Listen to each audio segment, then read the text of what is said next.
బేభత్సంగా ఉంటది, అంత భయంకరంగా మనస్తత్వం కలిగి ఉంటారు అక్కడ.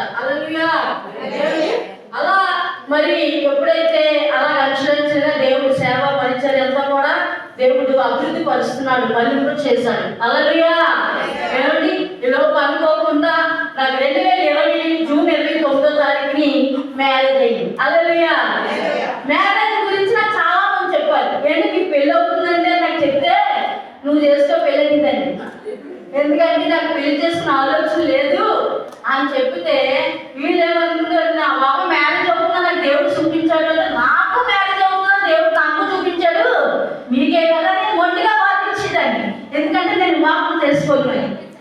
అప్పుడు అందరూ చెప్తే నేను ఏం పెట్టానంటే కాగితం తీసి వైట్ పేపర్ కింద పక్షాలను అడగండి, కాదు ఆయన చూసారేమి వైట్ పేపర్ మీద ప్రభా నాకు పెళ్ళి అవుతుందని అందరూ చెప్తున్నారు, నాకు అక్కడ వచ్చింది. ఒకవేళ అయితే నాకు ఇలాంటి వ్యక్తి కావాలని, ఆయన పాస్టర్ గారు అయి ఉండాలి, ఆయనకి సొంత ఇల్లు ఉండాలి, అతనికి బండి ఉండాలి, అతనికి కారు ఉండాలి, అతనికి సొంతయే ఇల్లు చర్చలు ఉండాలి, మంచివాడై ఉండాలి, నీ తర్వాత నన్నే ప్రేమించాలి.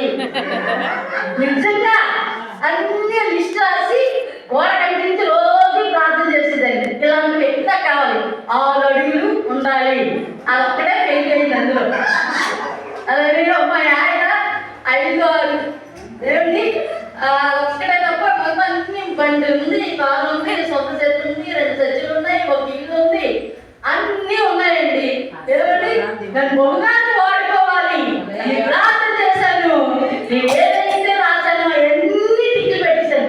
అలాగే దేవుడు అలాగే యుద్ధము ఎవరిదండి, యెహోవాది. అలాగే అలా మరి వివాహము 2008లో జూన్ 29ని నాకు జరిగింది. ఆ వివాహం గురించి కూడా సాక్ష్యం చెప్పాలి. నేను వివాహం సంబంధం సెట్ అయిన వెంటనే ప్రభు నిజంగా వివాహం నీకు చిత్తమా కాదా, నాకు బయటకు వచ్చని ప్రార్థన చేశాను. 3 రోజులు ఉపవాసం ఉండి ఫస్ట్ రోజు వచ్చిన దర్శనం, చర్చ అంతా బాగానే ఉంది, కానీ ఆ చర్చ అంతా కాగితాలు చెత్త చెదాలతో ఉన్నది. అలా కలిసింది. బాబు దేవుడి చిత్తం కాదేమో వివాహము అని వెళ్ళి అలా ఫోన్ చేసి పెళ్లి చేసుకుని చెప్పాను. ఇదేంద్ర బాబు ఇవి ఇలా మాట్లాడుతుంది, చేసుకున్నట్టుంది అని ఈ పాస్టర్ గారి పాపం కంగారు పడి ఒరికే తమ్ముడి గారు. అయితే అది అలాగే కళ వచ్చినప్పుడు నేను వద్దనుకున్నాను. అప్పుడు ఇంకో పాస్టర్ గారితో చెప్పారు, అయ్యారు ఇలా కళ వచ్చిందండి అంటే, అమ్మ మరి బయటికి బాగానే ఉన్నాడు, వాళ్ళు మంచోడు కాదేమో అని నాకు అనుమానం పెట్టేశాడు. అతను పెట్టేసినప్పుడు ఇంక చేసుకోవాలా నాకు అలాగే కన్ఫ్యూజ్లో ఉన్నాను. తర్వాత ఇంకో పాస్టర్ గారు అన్నారు, అమ్మ మీకు వచ్చిన దర్శనం కరెక్టే, ఆయన మంచోడు కాకపోవడం, సేవకులు చాలా మంచి వ్యక్తి, సంఘం అంతా అక్కడ అలా పాడైపోయి ఉంది, చెదిరిపోయింది, ఒకరికి మారు మనసు లేదు, ఆ బాధలకి భార్య చనిపోవడం ఆయన కూడా అంత నా సంఘాన్ని పట్టించుకోలేదు, అలాగే అయిపోయింది అని చెప్పినప్పుడు అప్పుడు కొంచెం ధైర్యం వచ్చింది, అయితే మనం చేసుకోవచ్చు అని. ఇలాగా 3 సార్లు నా 3 రకాలుగా దర్శనాలు వచ్చాయి. 2వ రోజు దర్శనం ఏంటి వచ్చిందంటే, టైల్స్నే ఉన్నది ఇల్లు అందం ఉంది, సడన్ గా అది మట్టి అయిపోయింది, మట్టి అయిపోయి ఇలా కాలేస్తే దిగిపోతుంది. బాబాయ్ మళ్ళీ భయవేసి మళ్ళీ మాస్టర్ గారిని అడిగితే, అమ్మ మీకు వచ్చి ప్రతి దేవుడు చాలా మర్మంగా చూపిస్తున్నాడు, టైల్స్ అంతా గట్టిది, రాతి గుండెలు అక్కడ కాలేస్తే దిగబడుతుందంటే ఉదయాన్ని అర్థం చేస్తానికి వెళ్ళిన తర్వాత అని ఆయన చెప్పాడు. హల్లెలూయా. 3వ దర్శనం ఎవరు వచ్చిందంటే, సింగిల్ గా కార్లో వెళ్ళి పెళ్లి కూతురు సామాన్లు అన్ని నేను పొందించుకున్నాను, మాస్టర్ గారు నేను పొందించుకున్నాం, మా ఫ్యామిలీ ఎవరు పట్టించుకోలేదు, మ్యారేజ్ అయిపోయింది. అలా కలొచ్చింది. హల్లెలూయా.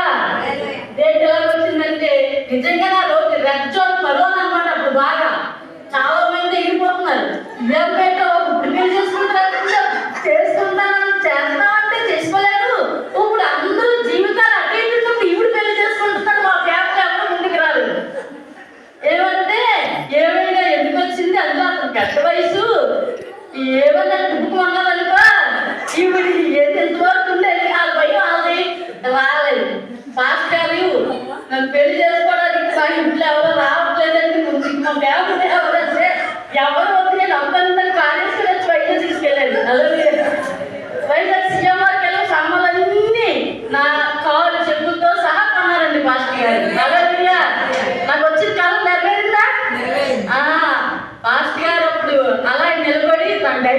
రేపి పిల్లల్ని ఈవేళ